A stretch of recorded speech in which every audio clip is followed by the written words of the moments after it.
Hey, how you doing? This is Zachery Polk, Grand Rapids, Michigan. Um, just came to a realization, with the question of available health care and the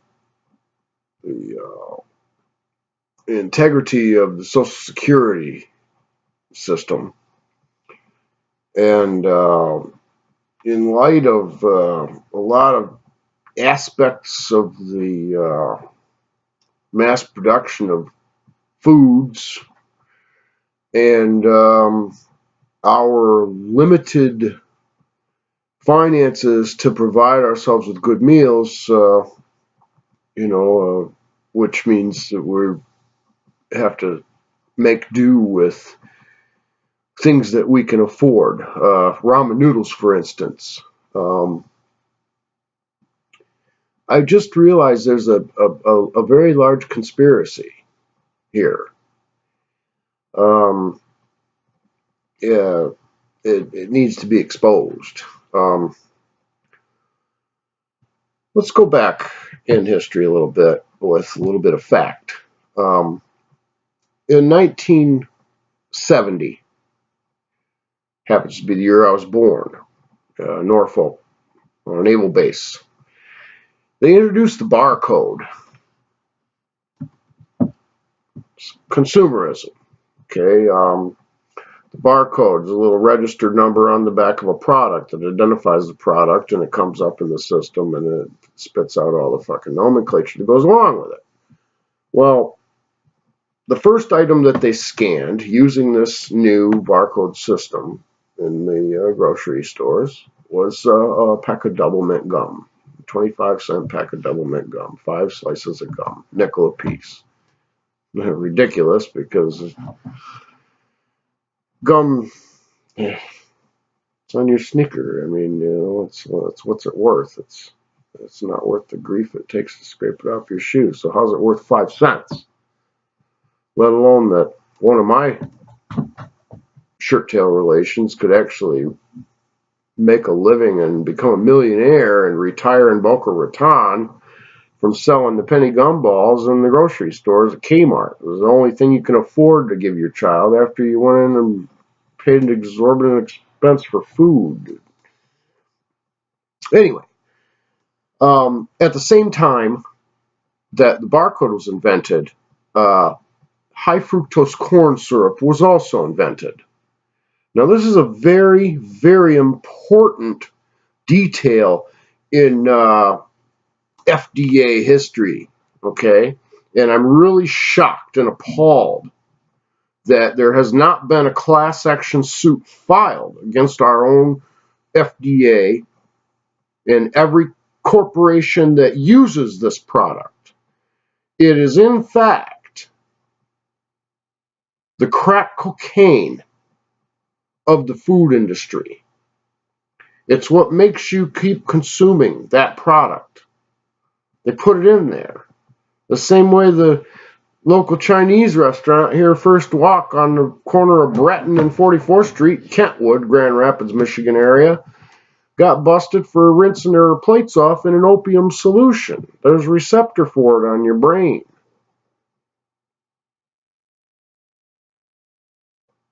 We've been poisoned. And because of the economic slavery that we've been forced into when they abolished slavery, we're now all being force-fed this crap that even ants won't eat.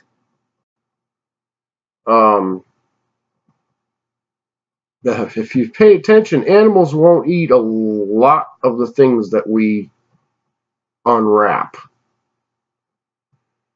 And that's a significant thing to understand. Women who are pregnant that are raised up on foods that come from the cities instead of farm-raised meals grown in your garden and put on the table from the ingredients that you gathered and made meals out of, their flesh is weak and it tears and they have to have an episiotomy. Okay? We're being poisoned by a lot of other places, being poisoned by their own people. And how this ties in with Social Security is they keep bumping up the age. They bumped it up to 68, 69 almost, where, originally it was 55. Retirement age. Now they bumped it up to almost 70, and they're going to go higher.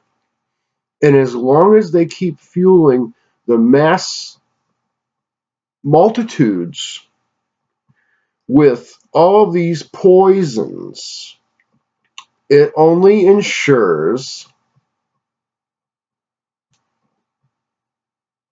all the people that have not been forced into the low-paying jobs and the low income and having to eat the garbage. It only ensures those people to have a future on our backs. Okay? When's the last time the company you worked for said wear a dust mask?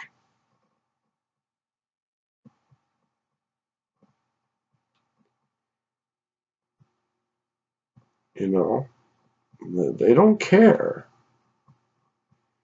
And my job is to make them care. I'm going to make them care. You want to be a household name? Then you need to be part of the household. Okay? I don't give a shit who or what or where you come from or what you are, your color, your race, or whatever religion you claim to believe in. I don't give a shit. Okay? You are at the table or you are on the table.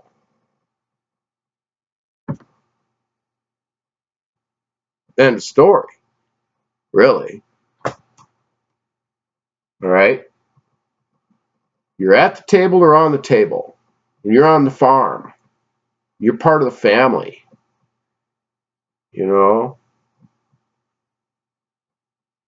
Short time, it's all our jobs. The fact is that these companies, they made us forget about the homestead. They made us give up our farms. They want us to give them our time. Take away from the time to raise our kids and teach our kids. Let somebody else raise our kids. Let somebody else have the memory-making times. We barely get the chance to go see them play the recitals or the games, the things that they're so proud of. And they're there at school and they're looking out into the audience waiting to see us. And there's nothing more exciting for a little boy or a little girl than to see their people show up at their function where they're performing. And, these companies we work for, they're the parents now. They need to be excited to see us show up and perform and function. They need to be excited to see us come to the game. They need to be excited to see us flourish. They need to offer us an incentive for being able to participate in our children's development, attend the school functions. Okay? You want us to give up the farm? Well, now we don't have time to grow our own tomatoes and teach our own kids. Well, then the companies we work for need to do that. They need to have an example and reunite us with the very essence of what it means to be an American, instead of reducing us to a bunch of helpless sissies who don't even know what sex they are anymore. Now, I don't know about you, but quite frankly, I'm tired of all this bullshit. Let's see what we can do. Please. Let's see what we can do. Forgive my informalities, but quite frankly, I'm fed up.